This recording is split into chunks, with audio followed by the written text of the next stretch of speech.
Откако наголемо се исели квалитетниот кадар надвор од границите во потрага по платена работа, државата дури сега ќе работи на тоа како да ги задржи работниците дома. Владата и после 4 години власт заклучува дека треба да работи на тоа како да ги задржи младите дома, иако добар дел од нив купиле билет во еден правец. Првиот човек на Тирс вели дека Македонија повеќе нема да биде земја на ефтина работна сила. Се преговарало со странските инвеститори дека мора да се смени ставот дека земјава нуди ниско платени работници.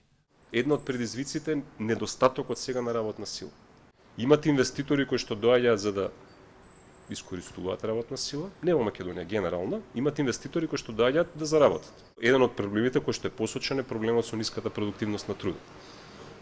Тоа го разбирам и затоа, како што споменав, едно од приоритетите наши на кои што веќе работиме е како да воведеме програма со која што ќе поттикне.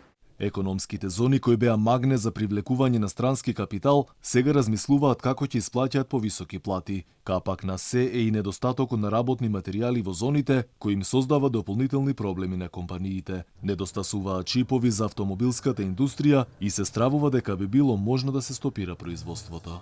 Конкретно во сегментот на автомобилската индустрија имаме укажување од компаниите дека се соочуваат, читаме, следиме, впрочем дека на глобално ниво има проблем со доставувањето на чиповите. За сега немаме црвено знаменце од аспект на тоа дека одредени компании се соочуваат со запирање на процесот на производство.